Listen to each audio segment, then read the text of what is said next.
All right, y'all. Let's talk. So,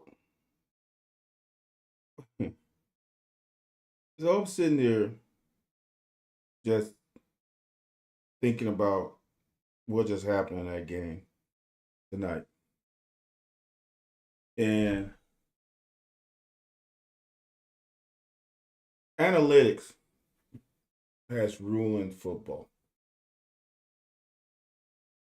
Is there a place for it? I guess there is. I'm not going to.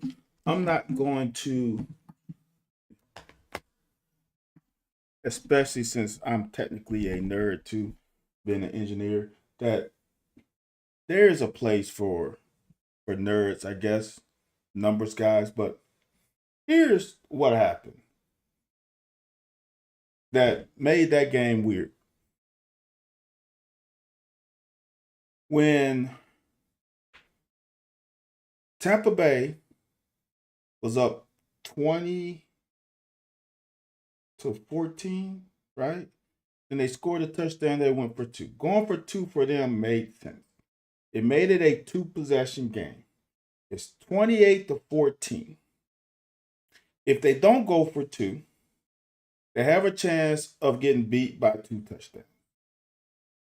So that to me had nothing to do with analytics. So Tampa Bay going for two made sense. Now this is the shit that doesn't make sense to me. So when Atlanta scores to make it 20-28, which should be easily 21-28, one possession down.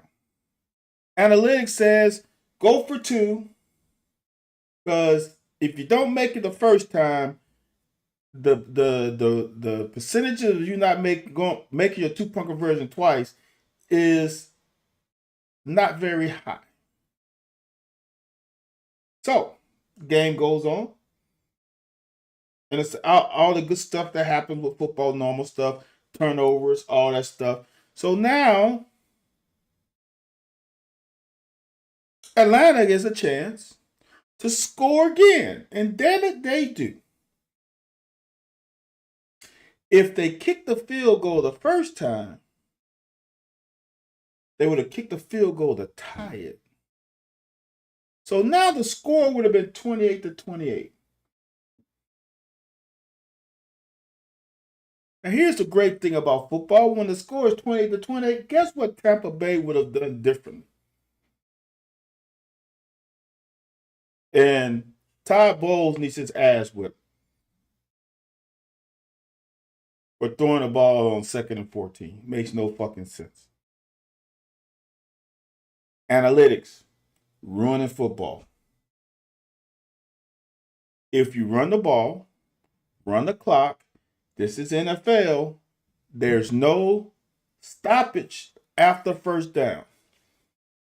Atlanta shouldn't have got the ball with less than a minute left. But no, you decide to throw the ball. Analytics. The score is 28-28. You don't take the ball out of Baker Mayfield's hands. You call your offense normal. I feel for you, man. You pitch. All right, what? How many points he had? He had touchdown, 6. How many points? 20, 30 points almost? So, why do you throw the ball on 2nd and 14? Analytics. Coop World, I was on the football podcast with Luckett, Roush, and Franklin. 35 points. Damn. Oh, I forgot the so you playing PPR. I forgot about the catches. Damn. Yeah, that's a tough one. Appreciate it, man. Um, so analytics. The reason why they threw it on 2nd and 14.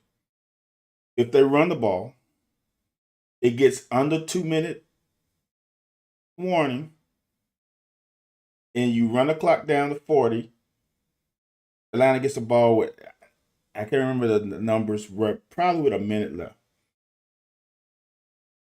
On top of that, it was a poor ass punt. Like all this turns back to fucking analytics. Makes no analytics is ruining football because then as a coach, all you gotta say is at the end of the game, you know what, guys? The analytics said to go for two. We went for two. We didn't make it. We lost. Back in the day, you made your decisions. It was all on you. It was on what your thought process was, not some freaking formula created by whomever smart guy. Makes no sense. I knew people were gonna ask. Y'all, here's my thought. I'm gonna finish this now, then I get on the Stein thing. Here's my thought, yo. We gotta stop with this analytic shit. We just gotta stop. Just gotta stop. Makes no sense. Jeff, I don't know. That was a tough one. I could see it either way. Um, Live, I thought it was a touchdown. Afterwards, I can see you saying maybe the elbow might have been out, but it wasn't conclusive. That's right, Stephen. Go Cats. So now I'm gonna address the Stein and Mitch issue.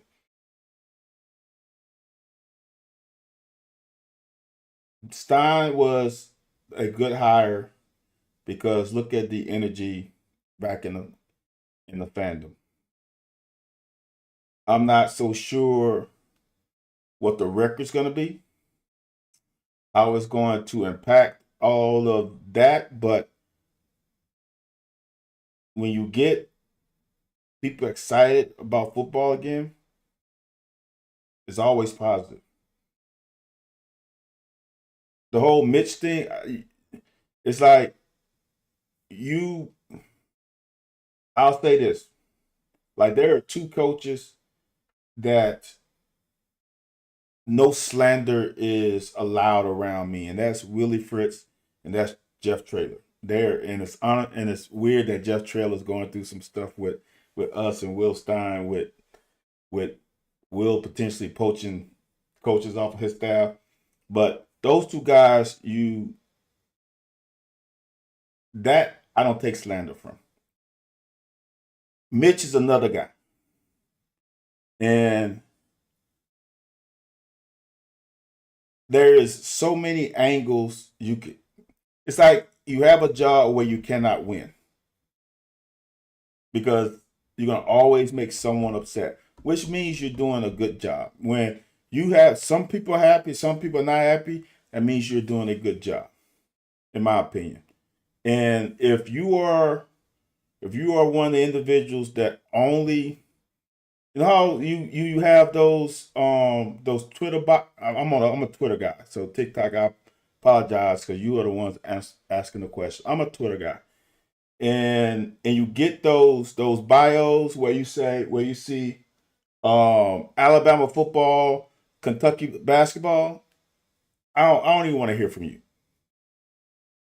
I don't want to hear not a damn thing from you. If you have I am UConn basketball, Kentucky football, I don't want to hear from you. As an alum, I'm all day, every day Kentucky. So for me, if you feel like you only are engaged with just football and or basketball, I don't want to talk to you. If you follow me on Twitter, I am volleyball, women's basketball. If you don't know, I'm a big track and field guy, hockey, soccer, anything UK. I'm engaged with, and not just I'm engaged. Like I watched the men and women lose in soccer. The women's game was even worse, but I watched both. I watched the men lose. Like watching volleyball now. Um, you do believe that Stoops changed UK for the for sure. Is color gonna work out? I don't know. It's all about the new coaching staff. But you, uh, I'm gonna finish with the Mitch, then I'll go back to that. So with the program being elevated to where it is now, with baseball, softball, soccer, down swimming and had a moment, the damn rifle, like all of that, he is the leader of the entire athletic department, not just football and not just basketball. And not just men's basketball. Everything. So Mitch has elevated this. Mitch has elevated the athletic department to a point the same way someone asked me about Stoops. The same way how Stoops elevated the football program to a point where expectations are at a spot where it has never been for us. I knew it was different when in 22 and 23 we won 7 games and people were not happy. Fast forward to before Stoops was the head coach. 7 wins was a really good season. 8 was an elite season. 8 wins prior to Stoops was the 10 wins with Stoops. So Stoops elevated expectations 2 wins. So I would say yes, he's elevated this program, the football program, to as a former player to a ceiling that I never thought existed. Could you have gotten there once? Maybe things happen your way. Maybe some teams on your schedule was weak in SEC to do it twice. No. And honestly, he should have done it 3 times because in 2022 it should have happened again. If if not for C Rod with the hospital deal, and not for um, Will not allowing Barry Brown to get set, for Oxidine to get a hand in the face and Vandy, that's 9 win season. Just that alone. And if we win the Ole Miss game, Will plays in the South Carolina game and don't have Kyle Sharon starting against South Carolina, we win that game too. So that's possibly a 10 win regular season, a first in school history. So see, Coop, I don't see Coop saying it matters more than Olympic sports. Women's basketball is not an Olympic sport.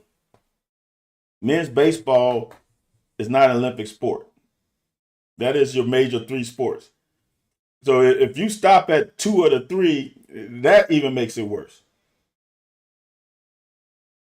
So women's basketball, if I don't like to talk about that other team in orange, but women's basketball at Tennessee back in the day, their women's were better than their men. So I don't know. So I I can't say to go just men's back. You just can't do it, man. You just can't do it that way. I'm just saying you just can't do it that way. All sports matters. All sports matters. And if you are not, then if that's really Grant Grayton, what's up, brother? If that's really you, keep working on your craft, man. Um, what you did as a freshman is pretty impressive. Keep working on your craft. Learn from your mistakes. So for Mitch, uh, you would never get me off of the bandwagon of Mitch. I know some people are gonna say some things, and here's the thing: a lot of people say things without credible information. That's all I'm gonna say. If it's like if I don't like someone and I hear some information by a person I don't like and it's all negative, I'm gonna pounce on it.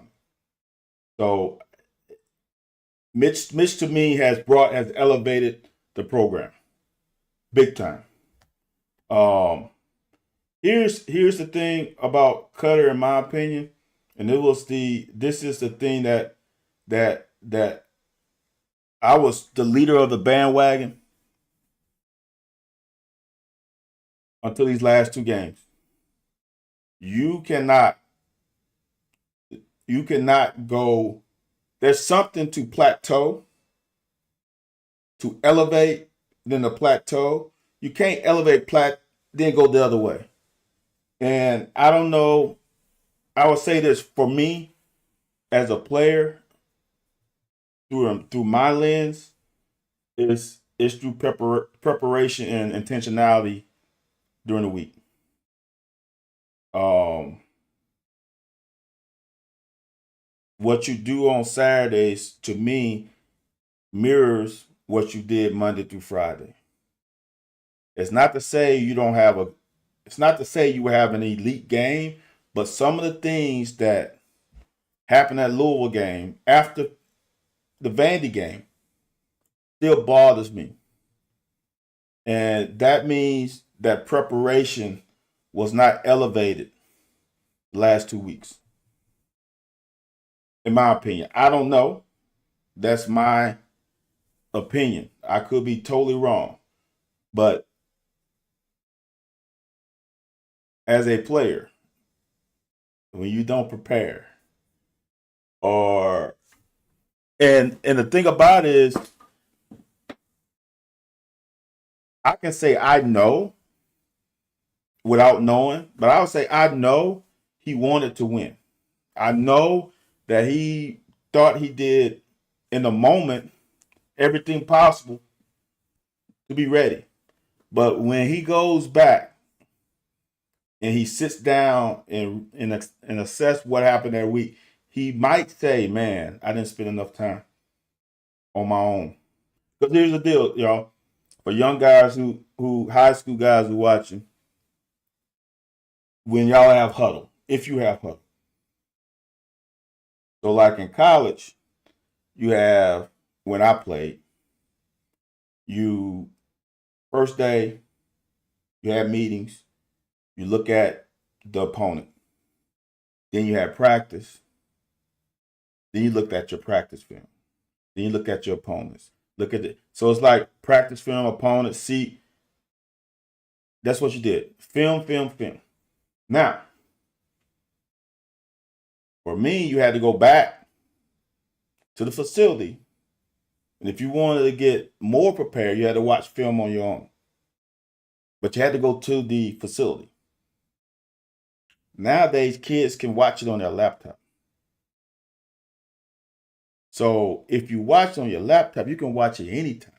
So there's no reason why you can't put in 10, 15 minutes extra a day of watching film. Brad G, I'm coaching on the high school level. You can watch film. That's all. 10, 15 minutes a day leads to an extra hour of film.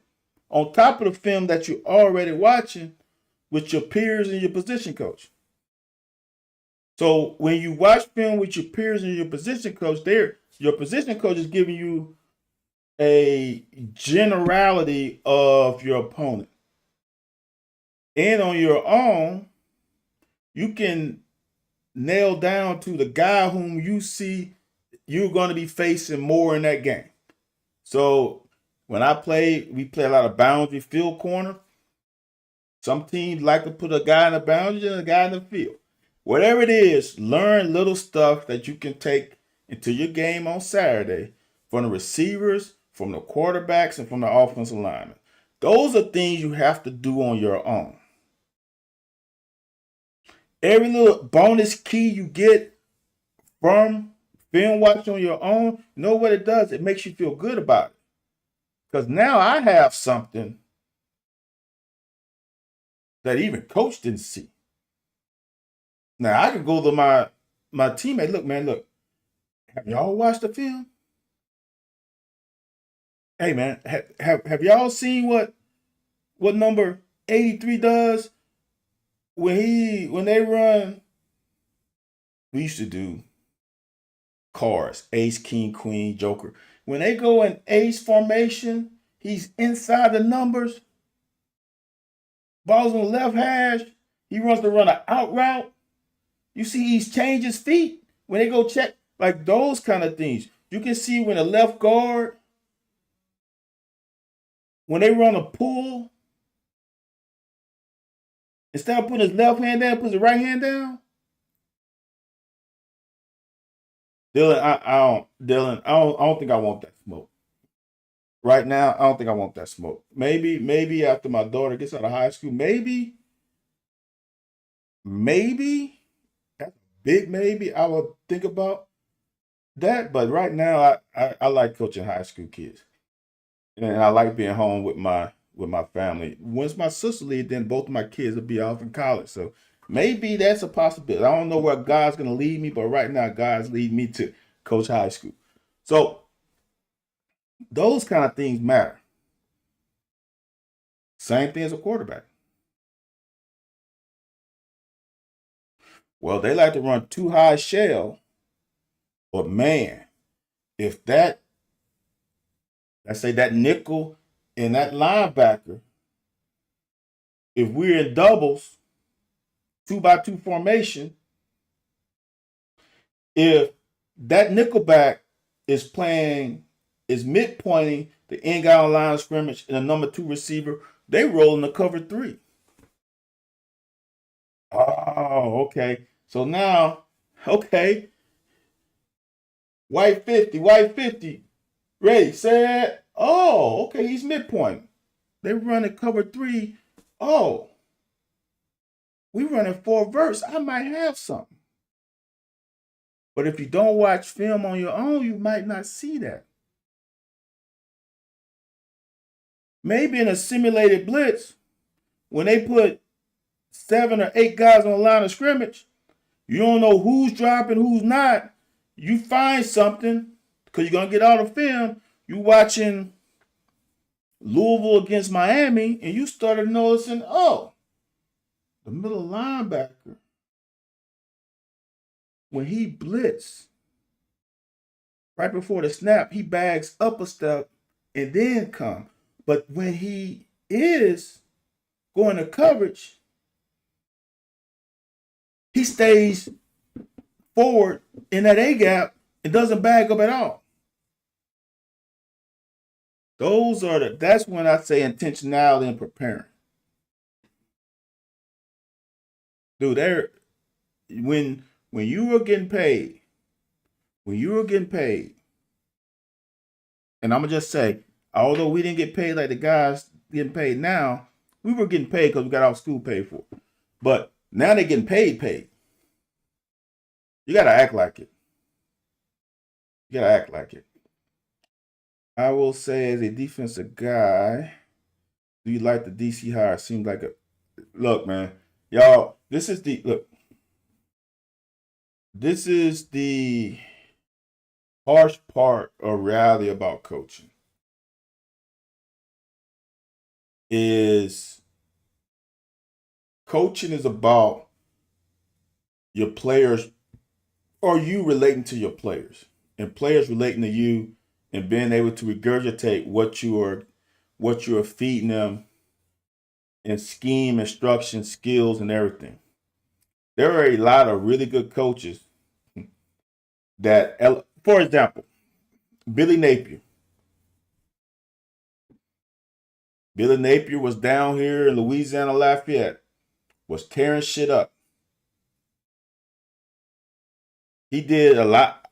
That's another guy that not crown on the level of Fritz and Trailer, but he's a rung down a guy that, to me, he did so many good things for the city of Baton Rouge in recruiting that you can't say anything bad about him because I've seen him change kids' lives that want to go to LSU, but LSU didn't want them.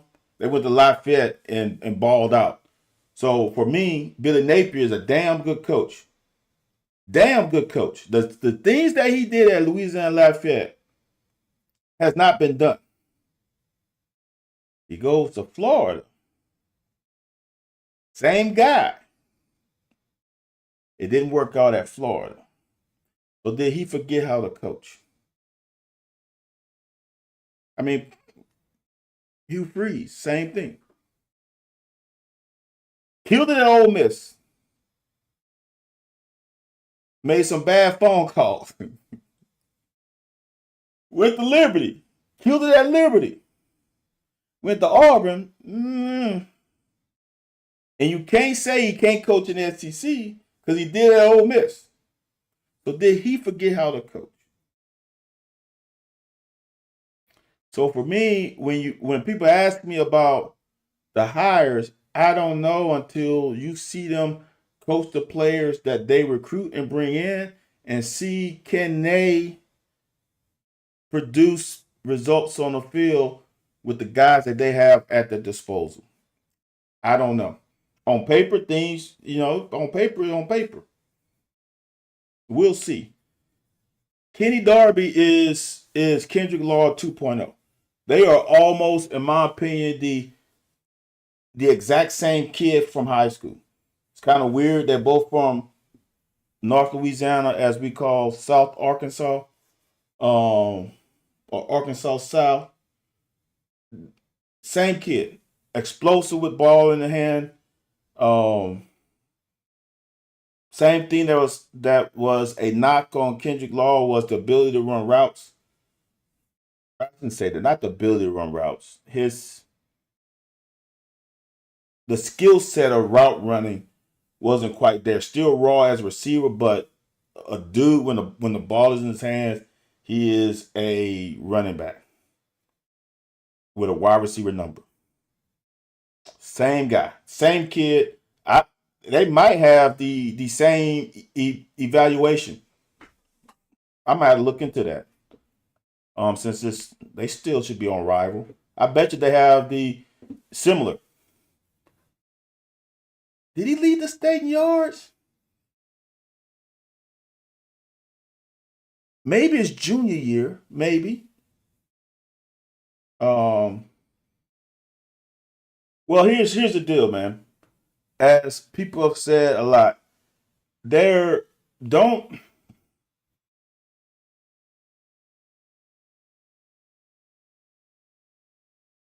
I don't like to say this. There is more competition, I would say, in Louisiana than some other states. But sometimes you can feast on, like, there are certain areas in the state where either there are big schools playing little schools or little schools playing big schools. Like, you don't have all, because, like, here, even though I know other states, they have 7A and all that stuff, we have 5A, but we also have B and C. So we really have 7A. Our 5A, um, there are not that many schools in North Louisiana that are 5A. Um, so some of the talent, some of the teams he played were maybe void of a little talent on the perimeter. But yeah, he's a dude though. Seems like our new coach have connection in your neighborhood. Do you see a few per year coming to us? I don't know, man. Look, y'all, I'm gonna say this, man. I've said this since I got to Kentucky. I wasn't supposed to come to Kentucky at all. The only way I got to Kentucky was Mike Archer, who was the head coach at LSU, at the time was a linebacker coach at Virginia. I wasn't on Virginia's radar because they needed to recruit from in-state in the area, which now I understand why. And when he came to Kentucky as a DC, that's how we started getting recruited by Kentucky, and that was late in the game, like really late. Um, so what I tell people, if you can get a kid to travel to Lexington, a lot of kids are gonna want to stay in Lexington. It's something about that city that draws people. It's like the perfect city. It's not big urban city. It's not totally rural. It has a great mix of both. It's a great campus, and the campus is even better now. Um, the facilities were good in '92. The facilities are even better now. Like if you can get a kid to go now, I know that now money is a factor, so it does change a little bit. But I still believe if the money's right and you get them to visit Lexington, I think you truly have a shot. I really do, because that's the only reason. That was the only recruiting trip I took that my parents didn't go on because they knew I wasn't going to Kentucky until I had to tell them I want to go to Kentucky.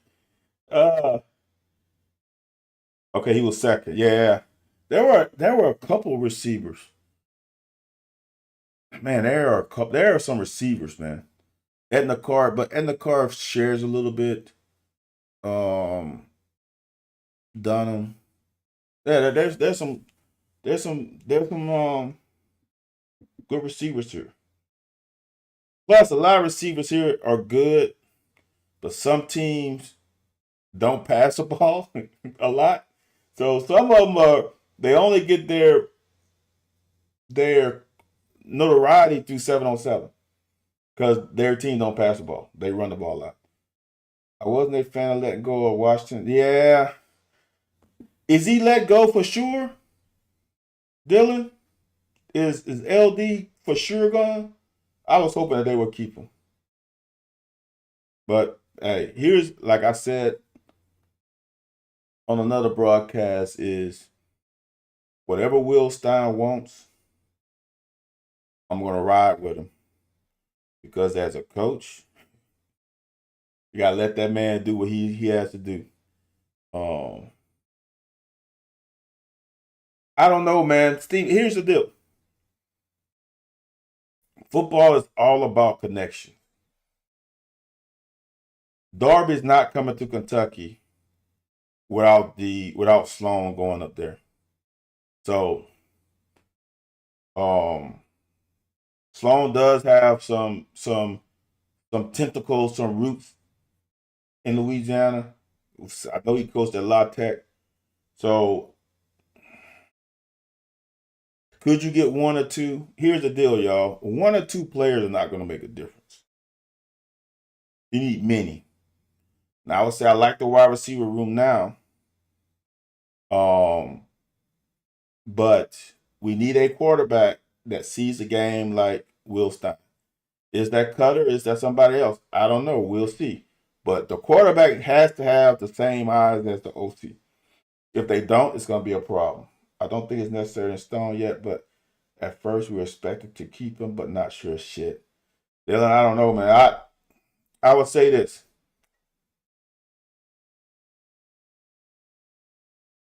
That's a hard one. See, it's a thing of, in my opinion, what is Will Stein trying to do? And can LD replicate what he wants out of wide receiver group that he sees? For me, I think you need to keep a coach per side of the ball. And they kept my former teammate Stu on defense. They were keeping Shea, but now he's at A&M. I think you need to keep LD for some continuity. At least let him play his contract out. Then if it doesn't work next year, you bring in your guy. I think you need a guy that the players, everything is new. Somebody whom they feel comfortable talking to. I think that's needed. So,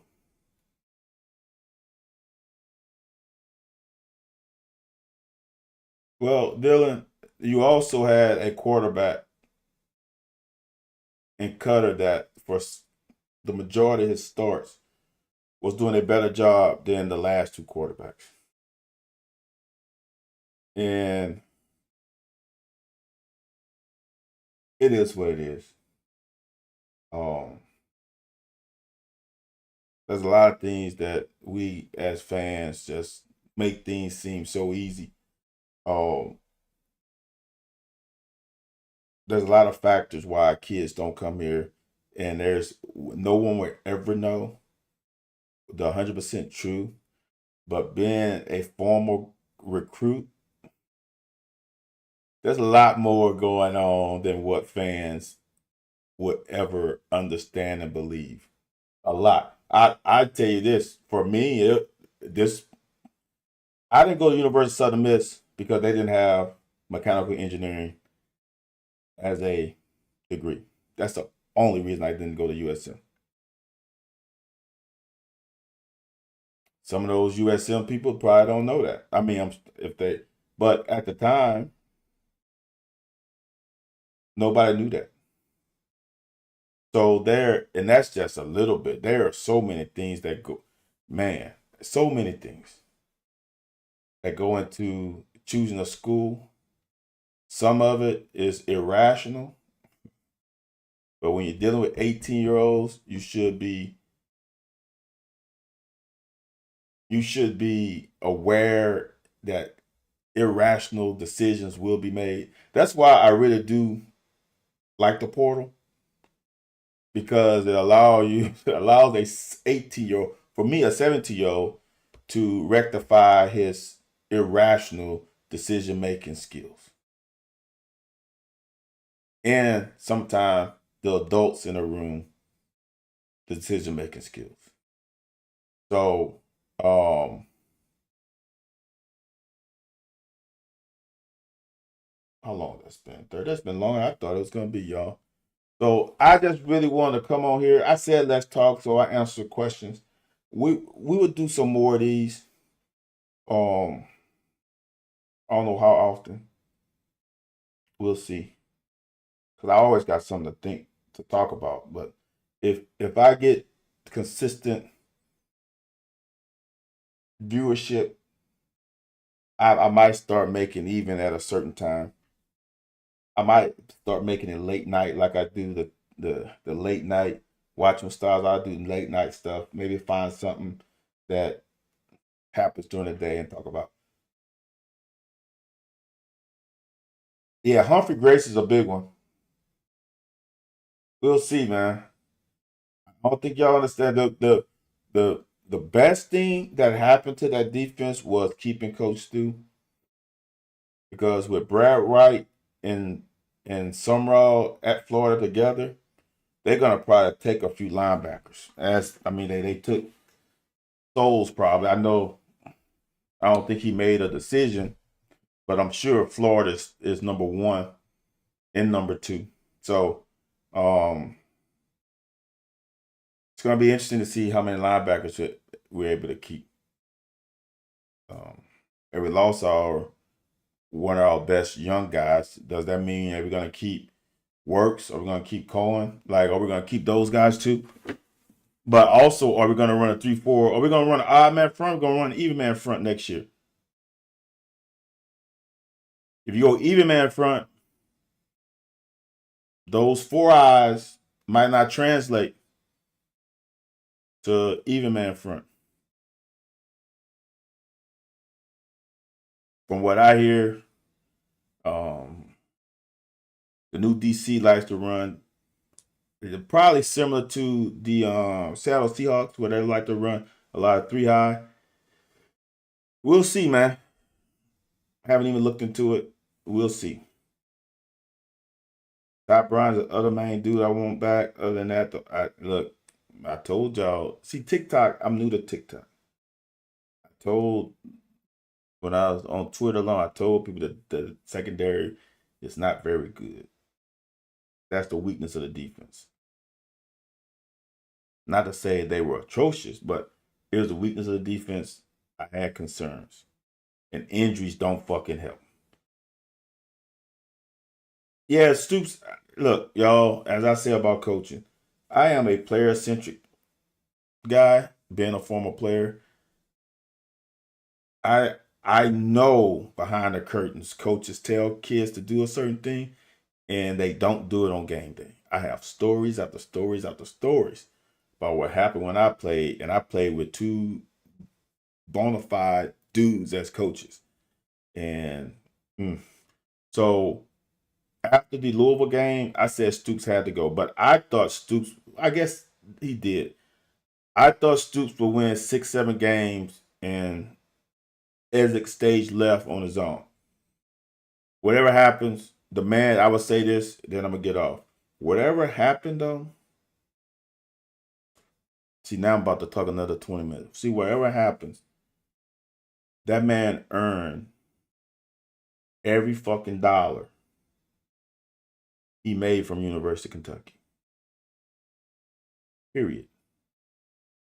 That little $37 million buyout is pennies compared to how far he elevated this program. That man has been here 12, 13 years. His salary was what it was at the time because of the 12 or 13 years. Don't fucking say that he didn't, the $9 million. No, he earned that $9 million along the way. Some of these other guys made $9-10 million, only been at an institution for 5 years. He was here 13 years.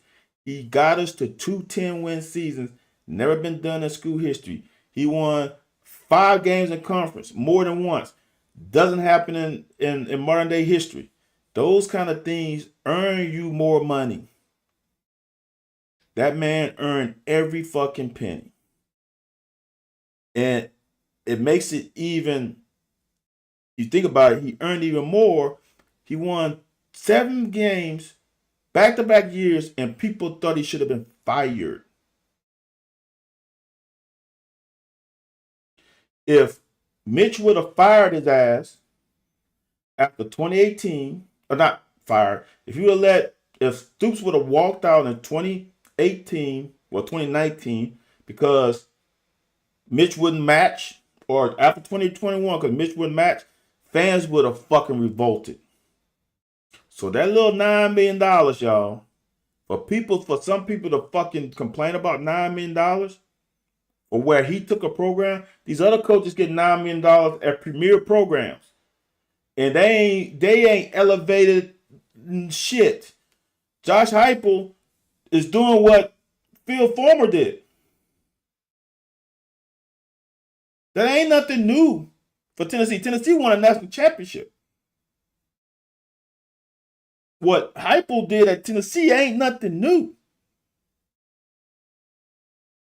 What Orgeron did at LSU ain't nothing new. So for that man, for people to complain about, oh, it's a bad contract. It's a bad contract because we got big time programs pay the coaches who elevated them to get out. They pony up. If y'all want his ass out, pony up. And not only did he have the leverage, and he's a better man than I, because I signed that contract because of what I did. And if I said 60 days, y'all gonna pay me 60 days. Because you know why? You know why that's important? Because some fans want Mark Pope gone after 1 season. He's barely been here 12 months. And some fans want him gone now. So you know how a coach protects himself from stuff like that? Is the buyout.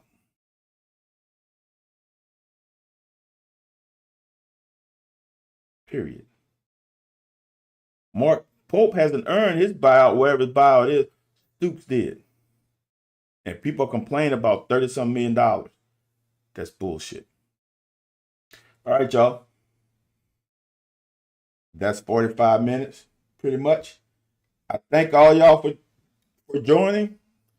Bring a friend next time. And next time I come on, if the numbers of the algorithms, if the subscriptions go up, if followers go up, so I'm gonna end it with this. I'm at Driving with Styles. Driving with Styles. STYLES. I am that's on YouTube. On TikTok and Twitter, I'm VStyles17. VSTYLES 17. Go follow me there. Follow me on YouTube. That's all I got, brother. I'll see y'all on the, I guess what they call it, on the flip side. Y'all have a good night.